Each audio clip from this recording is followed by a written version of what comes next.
Welcome to the Profitable Cleaner podcast.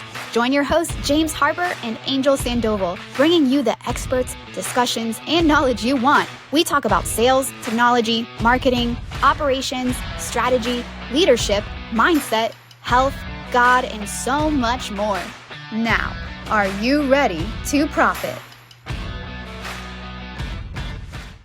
What's up, everybody? Welcome to the Profitable Cleaner. Today, we have a special treat. Tatiana Demoares from Transworld. I know, thank you. You had just teach me, and I still didn't. Business broker down in Transworld. For those that remember, we had Jessica Filkovich last year at our event, and now we get the pleasure of having Tatiana, right hand woman to Jessica Filkovich. Y'all done some deals together, even with Roger. So, welcome to the Profitable Cleaner podcast. Thank you for having me. It's great to be here. No, I'm super blessed. I think there's a few topics that, and as you guys know, those that are listening, these are the people that are going to come into our event as roundtable leaders. Tatiana's topic and specifically is expanding through acquisition. But of course, if you have any questions on selling your business, she'll be able to help you. First things first, the reason we wanted you there is because I think there's a lack of business owners that prepare to either pass it down, which not all I'm going to break somebody's heart right now. Now your family might not want your business. They don't pass it down, and then it either dies or they get pennies on the dollar because they get on a desperate stage. So Tatiana, are you cool if we just dive in? Let's go for it. Let's go. First things first. Why do people not prepare to sell their business? Oh, so many reasons. I think the number one reason is they're so involved in their business that they've never actually stopped to think about their exit strategy or what their options could be. And then you just nailed it where you said, so many business owners, they have this idea that their son or daughter is going to take over the concrete business. And then they find out their son or daughter wants to go to art school in Rhode Island instead. And then they think, well, my key employee is going to take over the business. And then they find out the key employee doesn't want the responsibility or will never get any type of financing to buy the business. And then by that point, it's almost too far along because it's more of that desperation to sell. And usually the business isn't performing as well as it could have, 2 years before if they had that option. So you just kind of set that up with that question and answered it. But yeah. Well, but you said one thing here, two things. One, your kids might not want it, so it's important to have those conversations now. Yep. Because if they do want it, you got to prepare them. Two, you hit on something that I don't think is talked about ever. Actually, I don't think I've heard this. I know about this. I haven't heard it. You might want your employee to take it over, but they might not even be accepted for funding. So you have to have these conversations previously and almost like start grooming them and prepping them, if you really want to hand it over to that employee.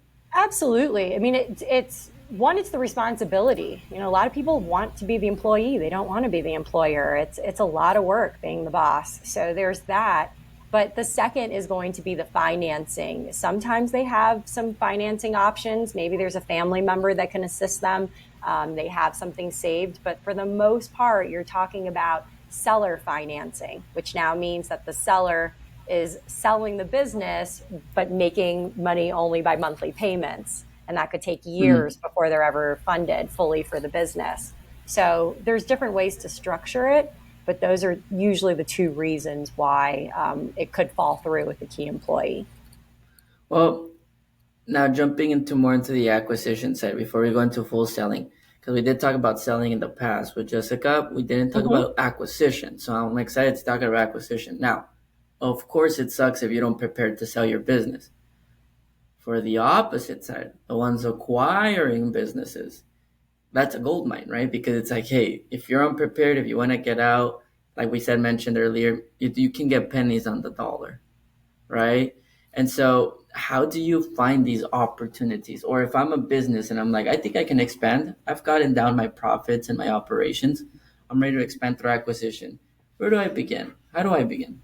So the first thing you would do is contact a broker. And my advice would always be choose to work with one broker.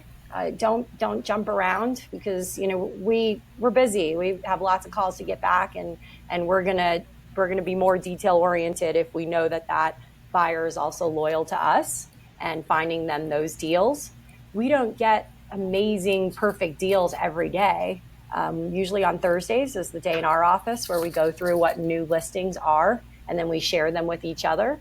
But if I know that you're this buyer looking for a specific business, and you and I have been in constant communication, as soon as that listing comes, or even the pre-market phase is really what's important, I'm going to let you know. There's this cleaning business coming. It's this much in cash flow. This is what the sales are. And this is the transition plan, and let them know so that we already have them signing their NDA before that list, pretty much before the listing goes live, they're ready to go. So that would be the first. Before we jump into that first one, because I know there's going to be questions on this, I'm going to play devil's advocate, okay? Go for it. Business broker, Tatiana, how dare you tell me to go to a business broker? They're going to take a fee from me. What are the pros and cons of a broker? Well, yes and no. So they're going to take a fee if you have a buyer agreement signed with them. However, for the most part, the way I work would be once if I see that a listing is coming up on the sell side for a buyer that I've been working with, the fee is paid out of the seller's fee. So actually, we're not taking a fee from the buyer for strategic acquisitions. Sometimes you can, but sometimes you can't. So that's personally how I work with my strategic buyers. Well, that's really smart. So you're saying, so like as a seller, that's different because you're doing a lot of the heavy lifting. But as a buyer, in that case, if I know that I want to acquire in the next year, in the next 2 years, even in the next 3 years, it's important to go build a relationship with someone like you because, and I know this is going to sound weird to say, but it's not free labor, but it's almost like having somebody working for my acquisition, almost like having an additional team member. Yep. And you only get rewarded when you're able to match both the seller and the buyer. So for a buyer, there's no negative side here, is there? No, absolutely not. I mean, you find a buyer that you trust and that you feel you'll work well with. And the key is to, build that rapport, have quarterly coffees with your broker, get to really know where they're at in their business at the time with my client. I have right now I'm working with a strategic electrician, for example. I met him a year and a half ago, and we've stayed in touch. Finally, now there's this business that it's just the perfect business for him, and we're actually under contract. That's the one with Roger right now. So congratulations. Thank you. But that was a relationship that we built up in the sense of learning what he really was looking for. So when that business came live, he was ready to go with it. So how do I know if I'm so there's one thing, it's like, okay, so let's say I trust you. I'm like, all right, I get it. Tatiana, you're right. Everything you said makes sense. What do you need to see from me for you to trust me as a buyer? What makes me a qualified buyer? So what I would do is have you complete a buyer profile, which gives us an idea of also proof of financials so that we know what you're qualified for. Or, for example, like sometimes, buyers, it's not specific. They're being paired up with a lender or some sort, and we would need something from them that they've been pre-qualified as well. So Gotcha. That would be the first step financially to see what can you afford, because we obviously don't want to waste the seller's time as well. Do you know how that works, by the way? So like some people listening, now I'm curious, for myself, but like, how do I know what can I afford usually? Like, what are some metrics they look at? Do they look at my cash flow of my own business, money that I have saved, credit, both? Yeah, they look at absolutely everything. Do you have equity in your home? Do you have a 401k? Are you keeping your income from another business? Are you looking to earn income from this new business? They'll pull all of that and do what the debt service ratio is and say, okay, you can afford this business or do they look at it on a personal or as a company? So let's say I have a partner. Again, I'm gonna use I like using myself as an example because it just makes it easier because people know our business too. So let's say we're a partnership and James and I, let's call it Profitable Cleaner. This podcast wants to go acquire another media company or an event, I don't know what they call them, event type company. Would they look at both of our personal ones plus the company, or would they look at the company as a whole? They'll look at all of the above. Okay.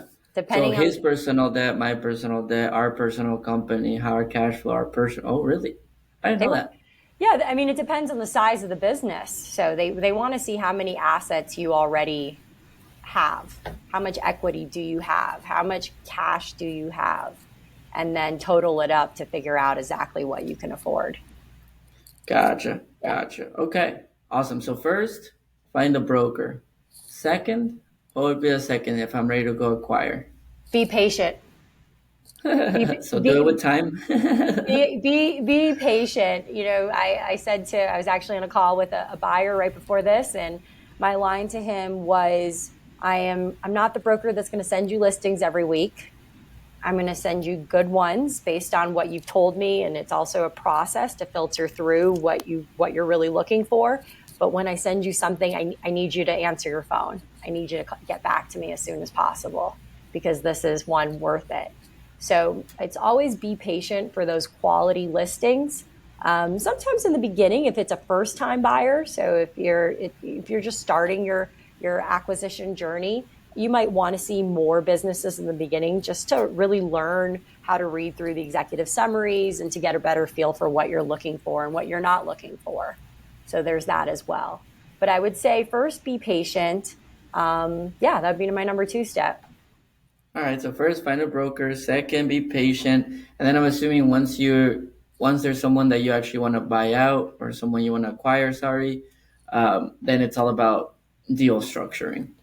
Well, at that point, if we send you a listing and you say, yes, I love this, then we're going to set up a buyer-seller meeting. And it's usually, the way I like to keep it, it's just very informal meeting. It's a coffee meeting.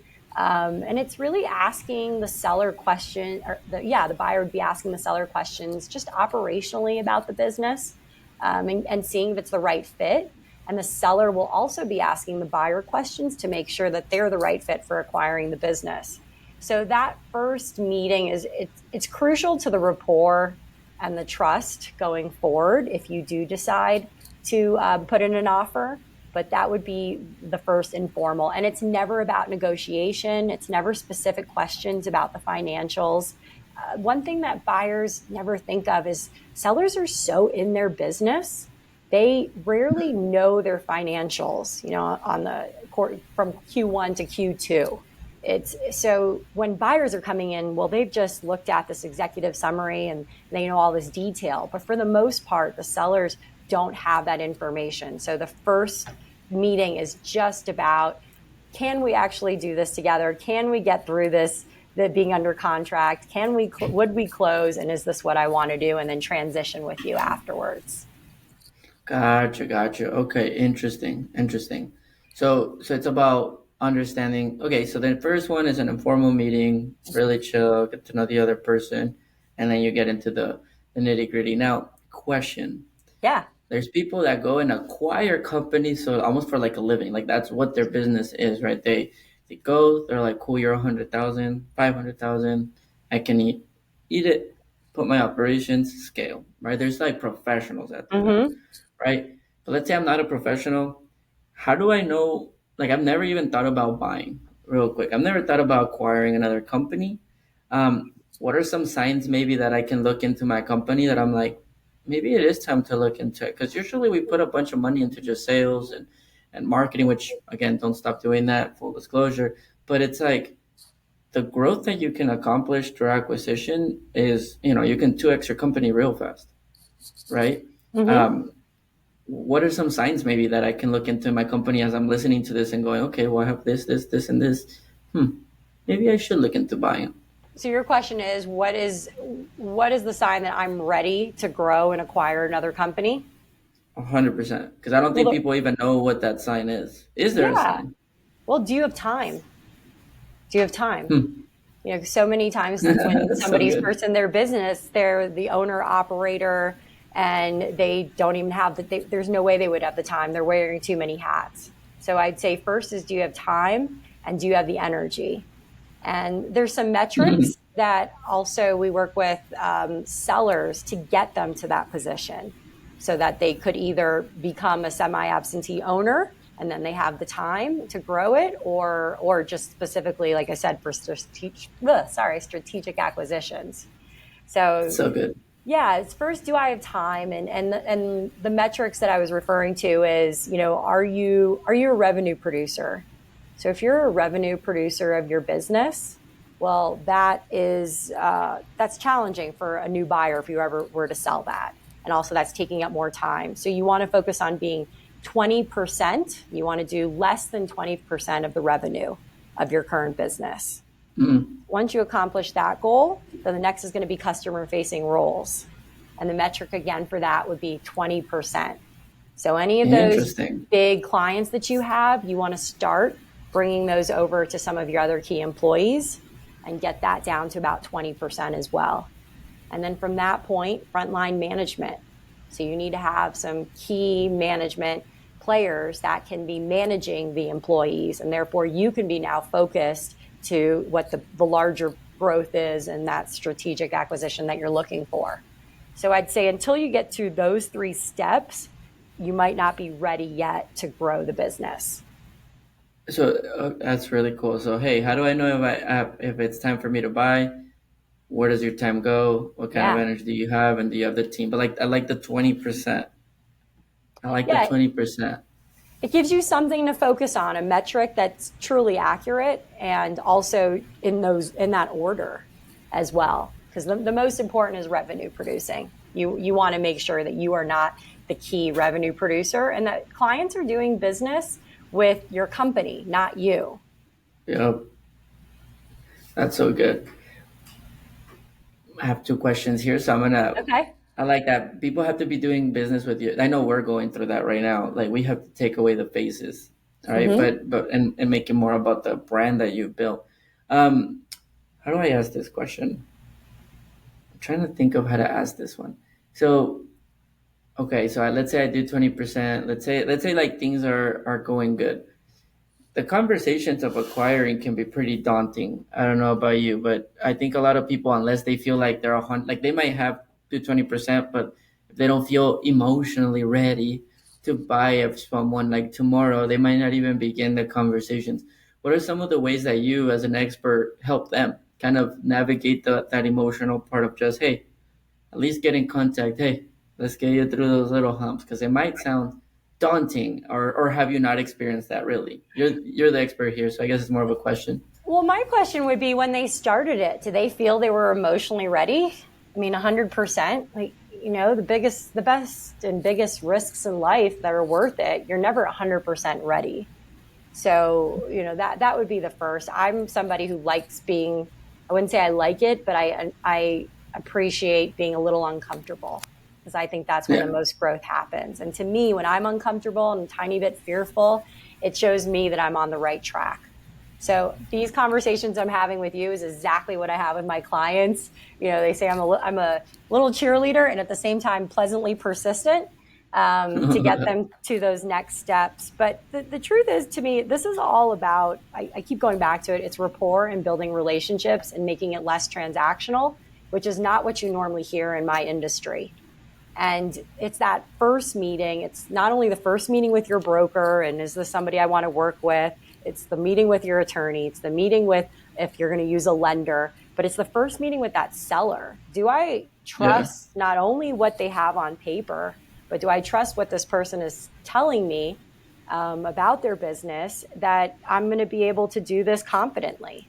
Because there's fear on both sides, a buyer and a seller. And we see that usually 2 to 3 weeks before close. People start freaking out a little bit. And it's just, I think, a human instinct that you feel, right? The seller, this is their baby. They're giving up their baby. And they always think that they're, more needed in the business than they're not.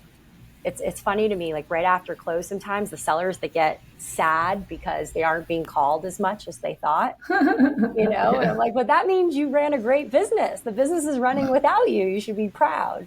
So sellers get a little fearful a few weeks before close because they have this idea of what it's going to look like. They're going to be on an island with 2 cocktails in their hand or whatever it is, whatever their dream is for that day. But they don't really know what that's going to be like. It's not a tangible thing like a real estate purchase. And the buyers get fearful because, they're trusting that what the seller is saying is fully accurate. They have tax returns, they have all this documentation, but at the same time, you don't really know someone's business until you're fully in it. Yeah. So they start getting a little nervous and squirmish. But at some point, if you're going to move forward, you have to take that leap. All right, hang with me for the next minute and a half. We got a quick break here in the Profitable Cleaner because we're officially official. It's like I like to say it. Why? Because I get to take this break and introduce our sponsors. First sponsors is USource. So go to usource.com. That's usource.com. This is a business management platform for facility services companies. No more chaos, unnecessary admin work, or just having to consolidate information. This is about you not being the source of information anymore and having a platform that can give you accessibility, visibility, and control over your operation. So see more, do more, whether you're one employee or 3,000 employees, this is the platform for you. So check out our sponsor, usource.com. Our second sponsor, dayporter.com. They will help you with all your outbound, LinkedIn, email, call, and they're going to do it with a team from Latin America. So make sure that you reach out to them, dayporter.com. They can help you hire your next superstar and give you the strategies to go book the walkthroughs that you're looking for. The third one is going to be Melgar Consulting. That's alexmelgar.com. If you're hovering around the $5 million range and you're in the facility services industry, want to hit those 20, want to keep bumping your head and really want to scale, he is going to be able to consult and help you have the right foundation, the right structure, and the right strategies, and the right advisory and consulting to get you past those 5 to 20 million. So go to alexmelgar.com. And last but not least, our fourth sponsor, cleaningprofits.com. That is our annual event for facility services, CEO, executive teams, leadership teams. Bring them out. This is all about transformation. It's all about training. It's all about community. And it's held once a year, this year, September 12th to the 14th. So thank you once again to all of our sponsors. And let's continue on to the show. And it all comes down to trust. But they can do their due diligence before like a full, like if they were to go in there and it's like, whoa, this is not what it was promised. Like, is there such thing as I take it back? No, they absolutely can. They'll do a 30 to 45 day due diligence period. They can hire forensic accountants to go through all the financials. They can have everyone they know that advises them look at all of the information once you're under contract. But at the end of the day, until you're in a business, you just don't know certain practices operationally until you're in it. So I can see how this can get pretty, like, I guess the last 3 weeks, you're like, oh man, am I doing it right?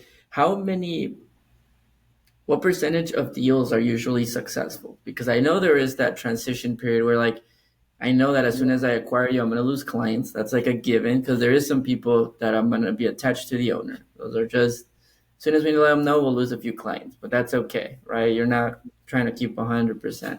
What percentage of deals would you say go south or don't last? Yep. So the average is 50% of deals die during due diligence. So once they have so they don't even go through. No, they don't go through. It'd be 50%. I'd say here at Transworld, we're definitely higher at the Colorado office. Don't quote me. I think it's about 65, something like that. It might even be higher than that. Personally, I had 9 out of 10 deals last year. So it was a very good closing rate through the due diligence period. Thank you. But that would be, it's due diligence period for the most part. You're looking about 50-50, I would say, of where they do. Once it does go through, do you have any stats on once it goes through, like how many of them actually stay alive and then how many people are like, you know what?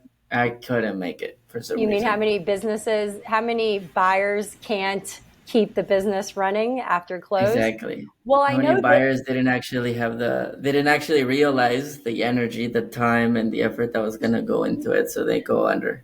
So the one stat I do know is for loans, less than 8% of buyers purchasing a business with a loan default on their loan. Less than 8%. That means that if I'm understanding that stat, but that is that once it does go through, then usually they end up paying back their loan and keeping the business and being good with it. Yeah. After that, we don't have statistics, but 92% pay off the loan, meaning Correct. at least they're doing their part. The seller's getting their money, the buyer's getting their business. Okay. Exactly. Whether the business is, is not producing as it was with the prior seller, that's a different story. But I think that's a pretty 100%. good rate to know, because if you're not calling, if you're not declaring bankruptcy, and paying back your loan, that's a pretty good sign that things are going okay. Yeah, especially paying back the loan, because these are not $50,000 loans either, right? No. These are good loans. These are long-term loans. Absolutely. And it depends also, like if you're going SBA right now with interest rates, I mean, it's pretty high. So for you to pay a 10 and a half, 10 and a quarter interest rate back, the business is producing. Yeah, which brings me a question there. Good point on the SBA. So with everything going on right now, I think in these, let's call it markets, economy, recession, right? There's going to be two types of people, right? There's going to be the ones that eat, and there's going to be the ones that close their door or hang on to their cash so tightly because of rates, because of, I don't know what's going to happen. And then you got these sharks. I like killer whales. I don't know if you know killer whale history, but killer whales can actually kill sharks. So killer whales are here like, hey man, you don't want your business, you don't want to risk it, I'll take all the risk, I'm good with it. Are these the times where you buy businesses and sell, or is there ever a time? Or what about someone listening to this? Is there such thing as timing in deals? Yeah, absolutely. Market timing, of course. Absolutely. There's, market timing. So I'll tell you just what's happening. I mean, we're still closing deals. I've closed 4 deals this year. I have a 5th one in August. We're still closing deals right now. Yeah, it's great. I just want to hang out with you. You sound like a closer. I'm like, I just want to go learn from you. What is happening? Hey man, if you like what you do, you do it well and you're present and things happen. So to me, this isn't a job. I enjoy it and I enjoy the people I work with. So it's fun. I have fun with this. But what we're doing, so SBA, obviously, if a business is set up to sell, then it's going to be cash flowing enough and we find a qualified buyer, we're able to get it through with SBA. A lot of what's happening as well is business deals are being changed to seller financing more so. And instead of paying those high interest rates to the bank, the sellers are obviously deferring some of their capital gains and they are getting a little bit lower than the bank, but still another high interest rate on their money. And then usually what you can agree is maybe in 2 years that the buyer, when interest rates are lower, that the buyer would then refinance the loan and then pay out the seller. So seller financing, Tatiana, means that instead of me going to a bank to get a loan to then just give you the lump cash, for example, the lump amount to the owner, it's, hey, why don't you become your own bank? Why don't you finance it to me, basically, right? Less interest rate than a bank. And then I'm assuming you can use different terms. So do they get all the cash up front? No, right? They get almost like monthly installments with some interest on it. Exactly. Until we decide this is the deal or whatever terms are put after that. Exactly. So they would get a down payment from the buyer. So there would be some lump sum at first. And then after that, depending on what the agreement is, it'd be a monthly payment with interest as well. And what does that average down payment look like usually percentage wise? I know deal structure matters here, and urgency and I know that all those. But I mean, I think at the minimum you want to get at least 30%, but it's what the seller's comfortable with is what it really all comes down to, and what the buyer can afford, and do they want to do the deal together? Sometimes you're just sometimes it's really just the seller says that's who I want to make this work, and the buyer is equally motivated and they figure it out. And we have a broker here that says all hands on deck, and they just figure out a solution to make this work. So, but I think that's what you were saying, right? Like rapport matters because you're not just selling your business. It's like you're handing it off, but do I want you to continue what we've built? It's basically like the first question. Rapport is so important in specifically what I do, but then also after close. And it was so funny when I started doing this, so many times people didn't know what a business broker was, and they would think it was like a real estate broker. And the main difference that I can say in real estate is you have Mr. and Mrs. Buyer in one place and Mr. and Mrs. Seller in another. And you have a broker in the middle, and they never meet, right? So the broker is kind of managing the narrative there, and no one ever meets. And then you go under contract and everything's tangible and it closes. For us, the buyer and seller, once you're under contract, they have to meet once a week, the same day and the same time every week until close.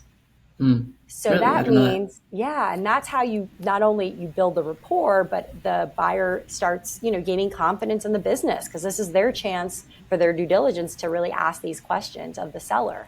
So we're kind of a fly on the wall at that point. And this can be an emotional topic. So that's, I think, the main difference on this is just to kind of manage behind the scenes, but you're at the table of what people are feeling and thinking. And that's when you get those moments at the very end where you're not coming to an agreement, but you know that the buyer wants to buy this and the seller wants to sell this, and everybody's motivated, and we go all hands on deck and come up with a solution and some deal structure that works. I love that. That's true. I totally like when as soon as you put the title broker on there, I think that like even for example like a commercial real estate broker, insurance broker, like once you start, that doesn't make sense to put business broker on there anymore, because you're right, it's different. It's way different. Even commercial, you just here's the property, here's the financing. They go to fight for you for the financing and then get the deal done. But for business, it's not just the finances, the emotions, the finances, the support.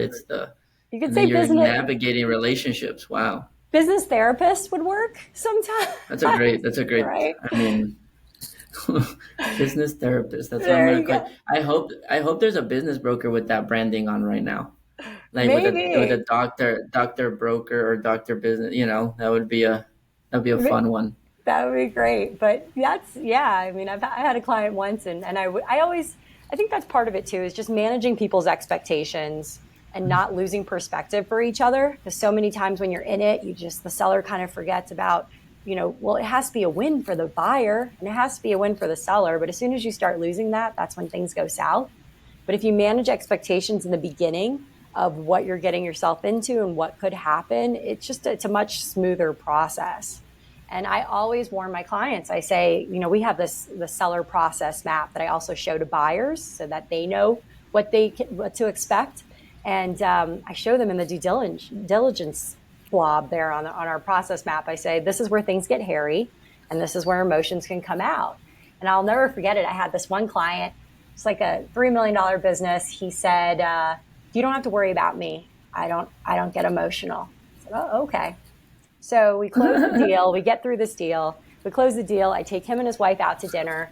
And he said, "Remember, you told me I was going to get like that, and I didn't." And I go, "Yes, you did." And his wife looks at me and he goes, "What?" And I go, "Your emotion was silence. You shut down completely 2 weeks before close. And that's like crunch time. There's a lot of things that still has to be, decided." And his wife starts like elbowing him, like, "Yeah, see, I told you. She figured it out." But it is. You're It not doesn't. wrong though. No, it doesn't matter who you are. This is you need somebody to guide you through this process, and to get it successfully to close. And then after that, it's the transition is between the buyer and the seller. Well, I think like if you don't, who was saying, there's a difference between emotion and feelings, right? And so like you're gonna get emotions. We're literally humans. We have, as one of our, like what makes us different is the emotion. Now, letting your feel, like turning emotions into feelings, letting them affect you, react, like turning into somebody you're not, that's a different conversation. But you will get emotional, I agree. And shutting down is actually one of the worst emotions that you can experience, because then you shut everyone off, and now we're like, is this going through? Is this not? What's going on here, You right? just, you just nailed it. It's the reacting. It's reacting to the emotion. And so, and emotion's a word that we don't use in business often, but it's silly. How could you not use it? We all have it. We're human. So it's just Exactly. understanding and processing it, and then having somebody guide you that, I'm a wall. And that's what I tell other brokers. And it's for them to be able to give them the space to experience whatever they're experiencing and just talk them through it. 100%. So I always say it like that too. I'm like, I'm just a vessel here. Like it doesn't really, my name don't matter. Like I'm good. I'm just here to help you process whatever you're feeling. And then if it Mm-hmm. gets really heavy, I'll take it on my back for a little bit, give you a breathing room, and then we'll bring it back on the table, right? Like you're like a Yeah, mediator. So that's really cool. I swear you're gonna get me into becoming a broker. No, I'm I all love the for passion it. that you can see the passion coming through the table. I Thank have you. two questions. and a fun question at the end. We do Okay. this roulette thing at the end where we ask a question and we never ask it again. And James actually sent me the questions for you, so I have that question. One question for you though, for when it comes down to like the business broker, because I think you've given light to a lot of the people, and like, it is gonna be emotional. This is gonna like it can't happen. I have a question when it comes down to, I don't even know this for the podcast, venture capital. Um, a lot of VCs now, especially in janitorial and facility services, are realizing that because you can win really large contract across multiple years, really labor, a lot of tax incentives, they're starting to come in and they're starting to acquire like a lot of little companies and then turning them into this huge big company, right? And then, putting a bow on it and selling it for even higher. As Mm-hmm. a broker, what are your thoughts on VC acquiring the companies? And two, I don't know if you know Cody Sanchez. She's been coming up on LinkedIn, a lot of places. She's all about buying boring businesses, right? She's like, get your laundromats, get your this, get your that. She's not against VCs, but she's like, I want the everyday person that already has a company to stand up and go buy more, like create your own wealth. Do you guys push that message a lot, or do you guys work more with VCs and help them find somebody too? Um, no, so I'm not Loaded against question. working. Loaded question. Yeah, I know. I gotta walk that line very carefully Yep. here, Yeah. No. I right? know. My Um, apologies. no, no, no. It depends what the seller is looking for in the buyer and then the transition. So I've seen it. I just had one recently where I was representing the buyer, and it was really obvious. It was perfect because I had a strategic that was looking to buy, his business, and he was backed up by a VC. However, Hmm. he was going to be running this, and obviously knew what he was doing. And but they went with a PE who had never owned a business of their industry, and Okay. that, as a broker, that would make me scared because this company is now going to be running your business, and they haven't had experience with that business. However, that seller, that's what made him comfortable because he understood the cash flow that business required, and he knew that PE was going to have that financial backing to do it. He'd been running this business, I want to say, for like 30 years. So I Yeah. think it really comes down to the comfort of the seller and hiring a very good attorney if you are going to be working with PEs and VCs. Yeah, that's a great answer, by the way. That's a great answer. Yeah, I think you're right. It depends. It depends. And a lot of the times too, like I think it's encouraging doing this podcast though, because a lot of people listening, if they're not a VC or a private equity, like if it's just them, Tatiana just gave you the tools on how to go find the right company to acquire, how to know if you can acquire it, when to acquire it, and how to work with a broker. So the good news is I hope we encourage some people to go buy. But Oh, if you're looking to absolutely. sell, private equity VCs or local, you don't go wrong either way. It depends on how you personally feel. Listen, I just like giving people options. They're the decision maker. So tell me where you're at. What are you looking for? What are your goals in 3 to 5 years? And then let's see if we can figure out the players or the team to make that happen for you.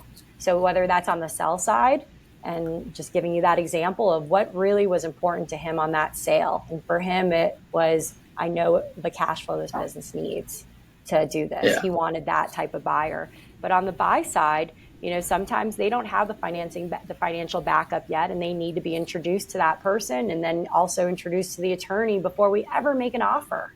Just Hmm. to, really educate yourself on the process and make sure you have somebody who is referring you the right team.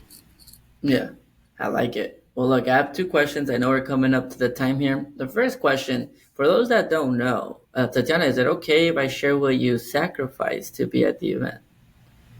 Oh, sure. Go for Okay, it. well, apparently she's gonna attend our event and pour on to y'all and serve y'all. And you missed the whole family trip. Apparently, they booked the family trip, and you decided to say no because I'm gonna go to the event. One, wow, because I don't think a lot of people would have done that. I've already had people be like, I don't know, man. It's I the don't know. Amazon River too. That's Where a is total. that? I sound so Okay. ignorant right now. Where Oh is no, that? it's the Brazilian rainforest. So the Amazon River was where the trip. I'll just. We don't even need to go there Yeah, because we gotta move on. it's like a whole boat. Yeah. Dude, does your fam like? Do you have kids? Are they going? Who's going? Like, I'm so confused at this point, man. But the Brazilian. It's a Brazil. Yeah, over Okay, about 35 of my family members are all doing it. But listen, when I commit, I'm in, and I'm looking forward to this. Like I You said, bet. Okay, so now you gotta go that 2.5 days, and I will. You gotta let me serve you specifically. You gotta, if you're gonna serve us like that and sacrifice that, I will make this worth more than the Amazon River. I promise. So, if I give one, you my word, I'm thank. there. Well, that also speaks volumes to the leader that you follow because Jessica and Ella are really similar. So I that shows me a lot about Transworld and exit factor. So one, knowing that, what made you kind of agree to come to the event and pour on to us? Obviously, Jessica presented this to you, and I believe she wasn't able to make it. So like she was like, this is the person that needs to be there. So what got you to say yes and get Yeah. involved? The cleaning space, we've had a lot of success at Transworld in the cleaning space. I think we've sold 8 businesses in the last 2 years. It's a lot. So it's a space that I definitely, one I enjoyed working in, and I want to just learn more and build more contacts in that. And also just my conversation with Jessica and Roger. Jessica said she had a great time. It was a really good success rate that she had last year, and a lot of good questions. Everybody was super attentive. And so that to me sounds like the event that I want to be a part of. Well, last time we had 50 people. This time we're gonna double that, Yeah. Tatiana. So you're gonna get the bigger audience. So you'll be able to be like, sorry, I got the big ones. Yeah, no. I'm looking forward to it.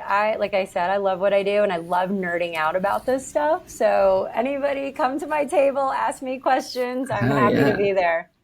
And if no one goes, you bet me, James, and our people are gonna be at that table because I have a lot of questions actually after this. I took a bunch of notes.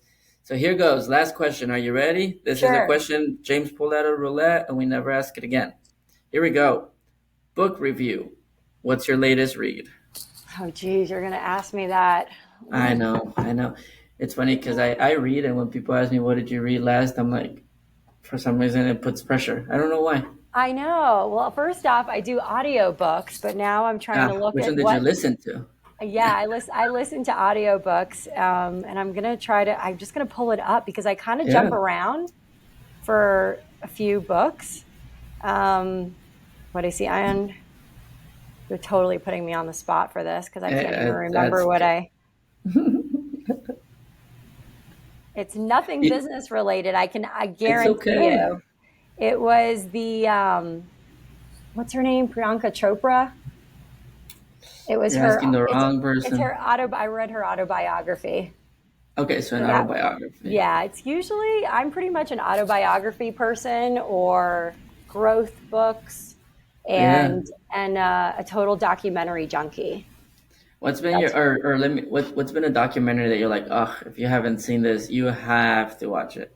Okay, so the one I've told everyone about, and I'm amazed at how much I appreciated it, was the Arnold Schwarzenegger documentary on Netflix. About him becoming a vegetarian? Is that the one? No, it's not about him becoming. It's about him as a weightlifter, then as an actor, and then the last episode's about him as a politician. And I am not an Arnold fan, nothing about it, but I'm such a junkie that I'll watch any documentary. And it completely captivated me. It was just the intensity and that, you always have to have your eyes set on the next mountain and moving forward and making yourself useful every day. Yeah. So he has this mentality of, it's just, you have to constantly think of feel today, but go to tomorrow. Like make yourself useful, get up, don't dwell on tomorrow. And just, my dad says, keep kicking cans, just keep kicking cans whenever it gets rough and you'll get across the street. So it was good. It's a very, very good documentary. Yeah, it just made me realize that he was on the top of the top in all those of three areas, which is And really that's what's interesting. I'd never that's what, even thought about yeah. that. I was like, oh shoot, actor, sorry, exit factors in my mind. Actor, powerlifter, politician, and not just any actor too. I mean, Terminator and others, which is No, it's amazing when you see how successful he was in all three, and no matter what your feelings are towards him, you're like, you know what, you got to give the guy kudos for what he did. But yeah, just it has a lot of things in alignment with how I feel, and I think that we always have everything we absolutely need in every moment to be successful. yeah. And so to get you to the next moment, and then it grows, and then you have the next things to get you successful, and the next thing. So I'm just not one to sit and pout. It's like, what do I have right now that I can that I can use to get me to the next step? And he I kind of love it. touches on that. Yeah. I love it. Well, thank you so much for being part of the podcast. Don't jump off. I have a question for you before we Yeah. leave. But is there anything? I mean, we'll put in the show notes how to connect with you, LinkedIn, anything like that. Is there anything else you want to leave the audience with before we leave this podcast? Well, you're talking about buyers. I'll give you my number one tip for buyers. How about that? Okay, that's amazing. As soon as you buy a business, I always tell everybody, don't change a thing for the first 6 months. Do not change a thing. And my line is, those that do, well, I tend to see them again. But those that don't, they thrive. And the key is you have to gain the loyalty of the employees and the clients, and really learn that business. If it's a strategic business, if it's your first, whatever acquisition it is, learn the business, gain that following, and then start implementing your changes. And that's something that I think buyers sometimes they jump to make changes. So It's a great tip. that would Because be I would probably be one that would want to change things right off the bat, thinking I'm right. But if it's a long term play, the reason I bought in the first 6 months, it's all about, can I create a following? So that's actually yeah. really good, just by the loyalty. Just learn it, learn the business, and then start implementing. I love it. Well, hey, if y'all got some value, message her. If you want to learn more from Tatiana, go to the event. It's that simple. You want to acquire a business, go to the event.